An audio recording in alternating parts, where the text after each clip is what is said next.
Hello YouTube, it is your boy, B as in 3, with Pip the doggo here. Come on, Pip. Ooh, that's my nuts. Back with another kicking B3 reads. Today we are going to continue reading Monster Island by Rathakitty on Wattpad. I think we have 8 chapters to go. We're going to try to knock out at least 2 today, so let's get started. This chapter is called Batra, and there's an author's note that says the next couple chapters are going to be about Batra. Okay, well you named the chapter Batra, so I figured it was about Batra. Many years passed since Leo and Batra hatched. Komodo was growing well. She was very fast and agile. Leo was very strong. Batra had never changed his eye color. They were still red. Komodo always played with Leo, but not Batra. Mothra and Godzilla favored Leo. He was so smart and strong. Batra tried, but he could never get it right. I guess he's gonna go evil. Komodo threw a rock at Leo. Leo whacked it with his head and it flew back to Komodo. Komodo caught it in her hand. Bet you can't catch this one, she threw it higher. Leo jumped and caught it in his mouth. He tossed it to Komodo. I guess they're still larvae. Can I play? Batra asked. Sorry, 2-player game, Komodo said. I mean, they could just form a triangle and throw it like that, right, Pip? Pip says, I love to play catch. Oh, she recognized that word. Yeah, go play by yourself, Leo said. He put his head down and inched away. They both were still larvae. Can I go outside? He asked Mothra. She didn't look at him. No, stay here. He growled and inched to the back of the cave. Hey, Dad, you want to play? Komodo asked. Sure, Godzilla walked to them. Hey, I thought you said it was only 2 players, Batra said, lifting his head. Rule change, Komodo said. What a bitch. Yeah, that's that mutant dinner, I guess. I'm racist against mutants, as you can tell. The 3 of them played. Mothra watched them happily. Batra watched them, with hate inside him, burning him. It threatened to engulf him. He wanted to attack them all. He wanted to leave, to go far away from here. He wanted to hurt Komodo and Leo. He narrowed his blood-red eyes. Then he looked at Godzilla. He was into the game. He looked at Mothra. She was watching them. He quietly inched along the cave wall to the entrance. Yes, he was out. Now he had to go somewhere. He went left, and Gearus' den was a few miles to the right. He would find him and return him to Godzilla. He inched as fast as he could. As he inched, he smelled different scents. The air around him was turning blue. And it smelled terrible. But he refused to turn back. Soon the air was dark blue. Then he heard someone coming.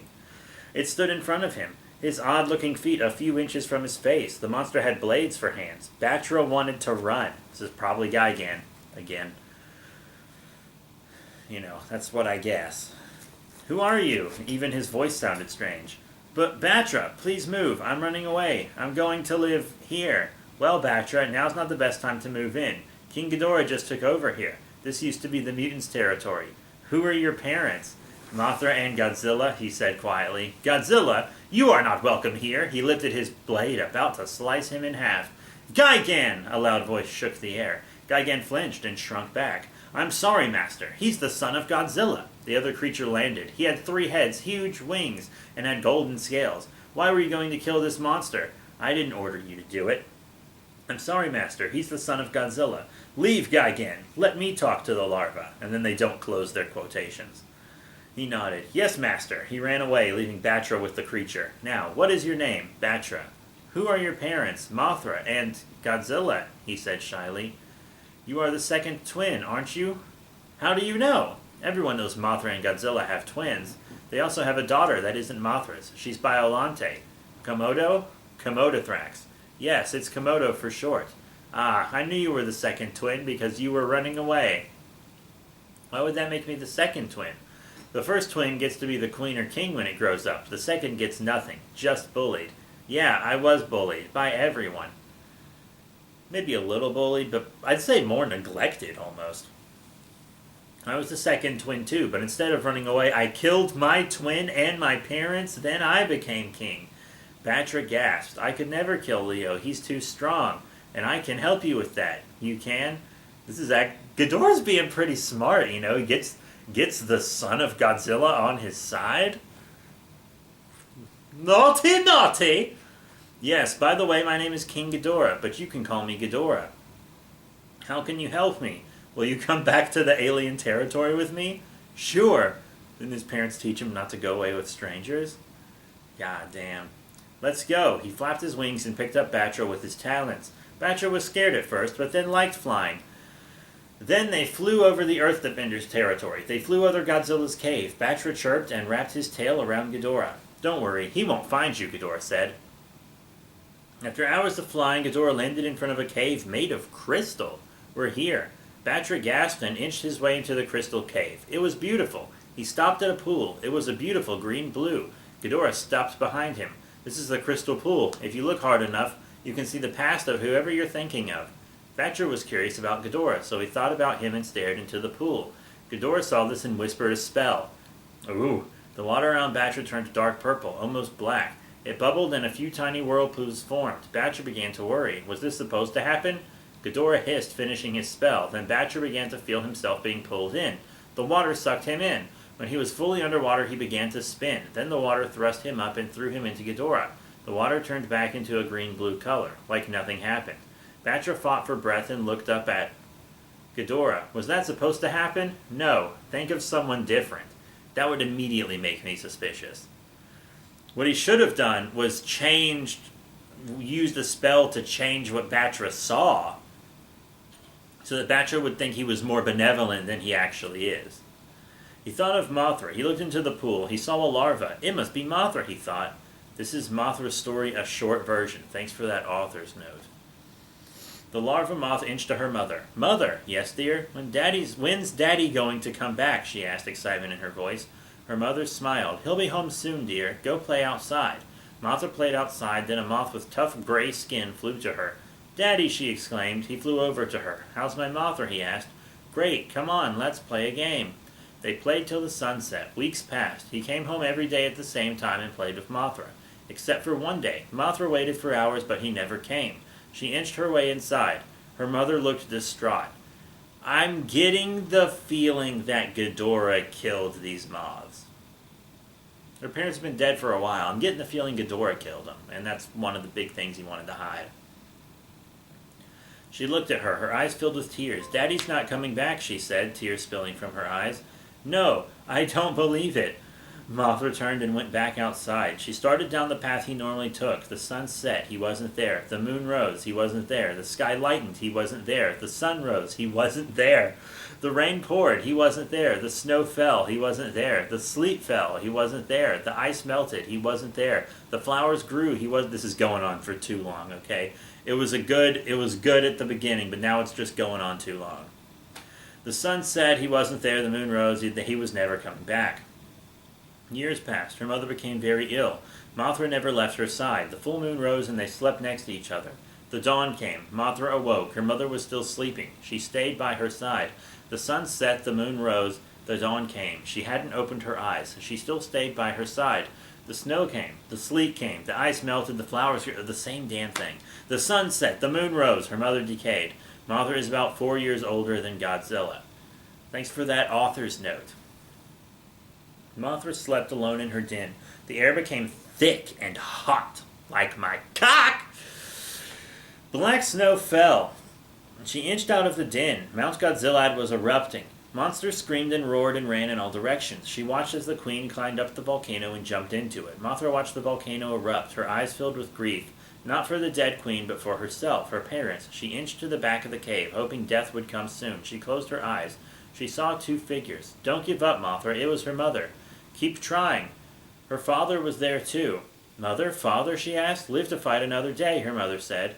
It's not your time to die, her father said. Remember, we will always be with you, they said together. Mothra opened her eyes. She could barely breathe. Thee looked outside.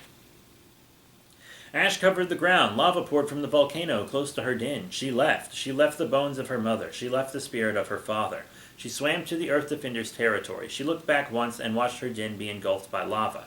She kept swimming and never looked back. Batra pulled his eyes from the pool. A single tear fell from his eye and dripped to the pool, stirring the surface. What a sad story, Ghidorah said. Yeah. Come here. He led him to a hidden cave. I want to tell you about me. My middle head is for thinking, talking, and saying spells. The other 2 are for breathing lightning. You can do that? Yes, come here. I will make you stronger. Batra inched close to him. He put his middle head on top of his, and they both started to glow.